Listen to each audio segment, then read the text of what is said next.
Hello gainers, I'm Ralphie, on location. It's a beautiful day. I'm keeping my social distance, of course. I'm complying with all the socially agreed regulations. So I'm out on my own for a little peaceful, quiet walk. And as a Stoic philosopher, gainers, taking this opportunity to contribute to some fitter philosophy, totally and constantly refining my philosophy, sharing it with you to help you with your philosophy. And we're not talking about abstract academic stuff here, no gainers. We're talking about the practical objective stuff that helps us with the quality of our survival, which of course in turn evolves into the quality of life. And needs no introduction. 2020 is turning into an interesting year, and as a stoicist,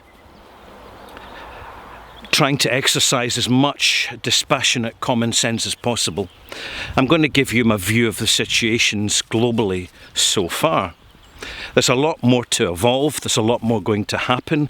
We know that, it's all part of the human condition. But I want to give you a view at the moment which, unlike the general media take, which is generally biased, can be fixed with lies and deceptions, illusions and propaganda. We know that it's human nature. Human nature is not a conspiracy theory. It's a conspiracy fact. Conspiracies are an intrinsic part of the human condition. We're aware of that.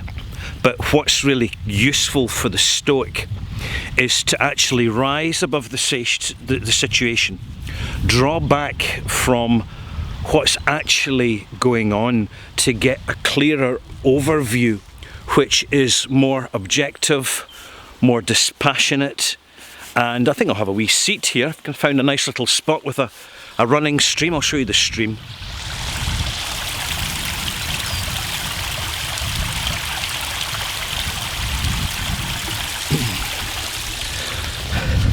Some practical advice. It's always easier to think clearly when you're next to running water. Scientists in Japan have been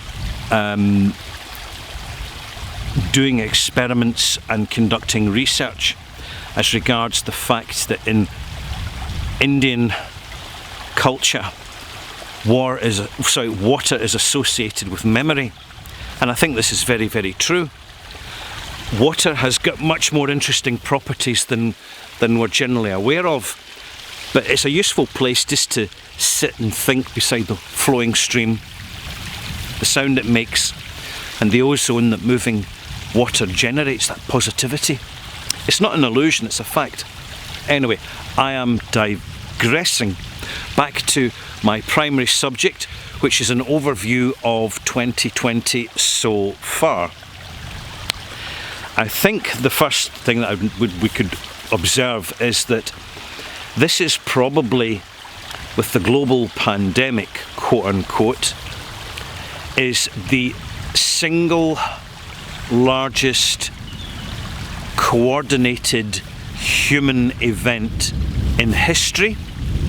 Now, I can't speak for truly ancient history, the Atlantean and the Lemurian period, because that's still being suppressed by orthodox science. And there really isn't too much evidence as to how many people existed in these periods, but now you literally have billions of humans who are fully aware of one situation and are responding to it.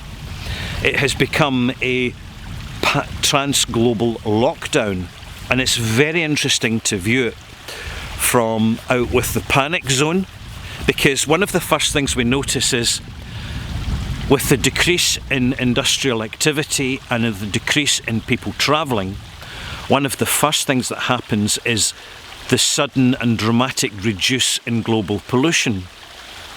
Now, I'm not saying that's a good thing or a bad thing, I'm just observing it as it is.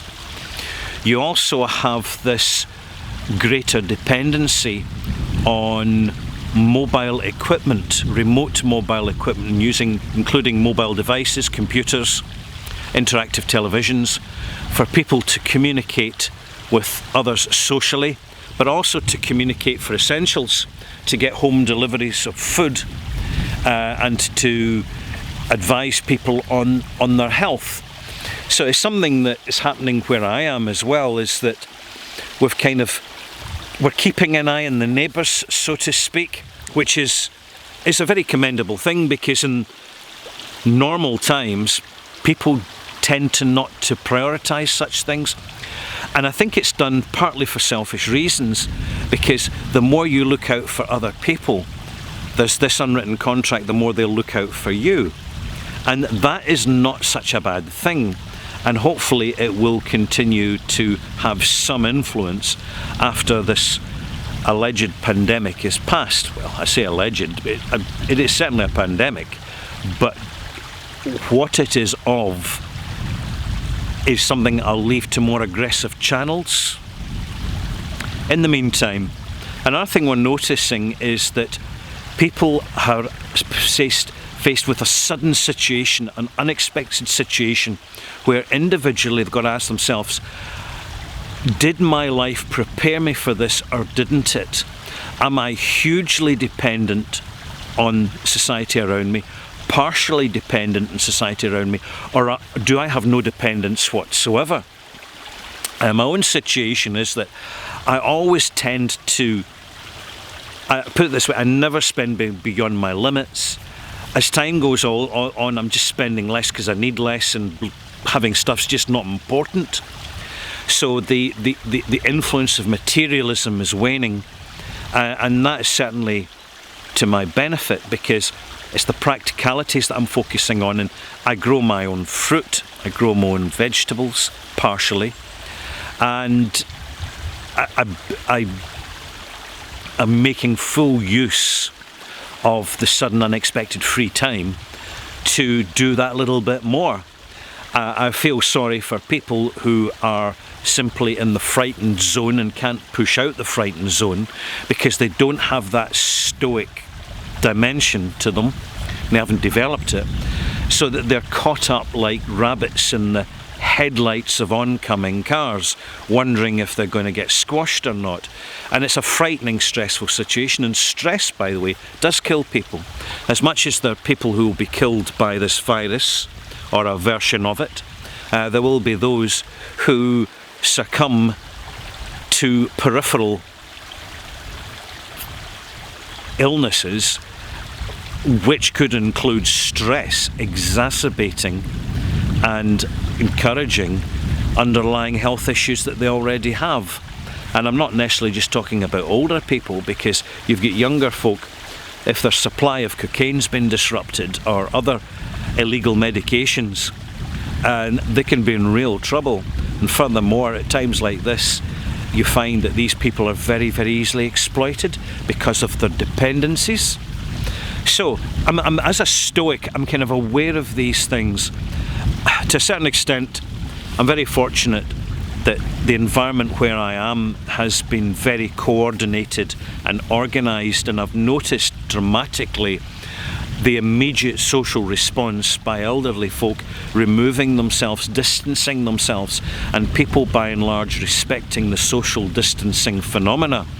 And it's one of the benefits of being on a small island.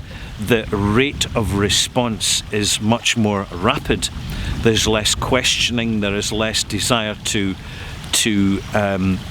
attack the social norm, unlike some other environments. But I would conclude with this Stoic overview of 2020 in that one of the best ways that we can be personally prepared for anything is to be prepared for the unaware, the unprepared, the unanticipated, the unexpected, the new, whether it be a pandemic or whether it be the arrival of extraterrestrials, or whether it be the threat of a new war.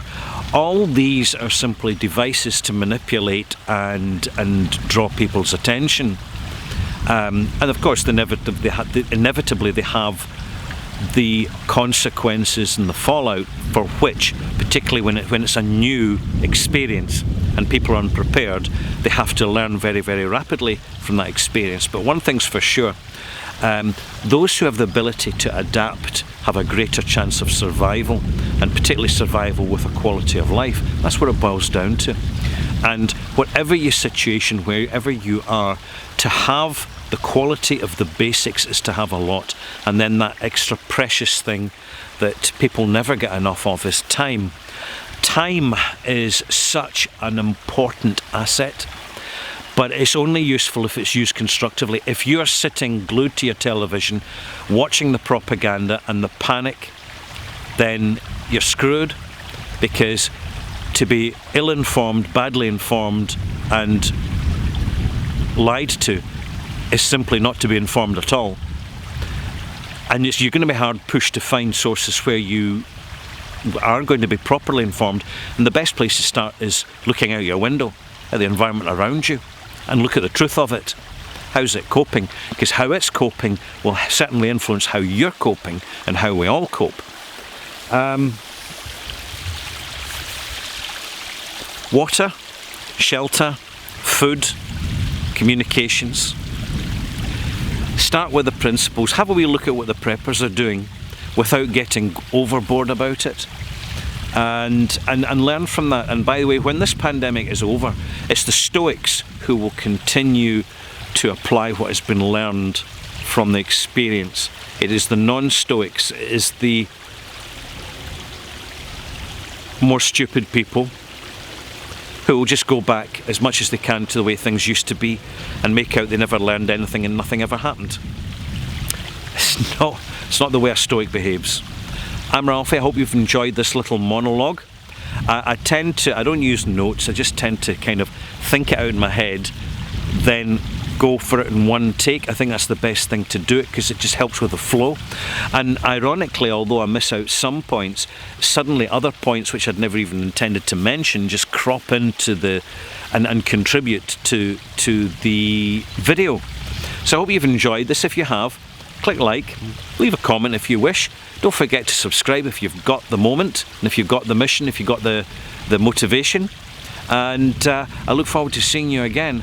I'm Ralphie, out and about, being stoic, and encouraging you with your fitter philosophy. I shall now leave you with a few moments looking at a beautiful, running, clean, fresh water stream. The sort of water that in a lockdown you can bring your bucket out, gather some water, make sure you boil it to kill off the germs, add a few drops of bleach, not much, and you've got some sterile water which is fit to drink. There you go. Now you know.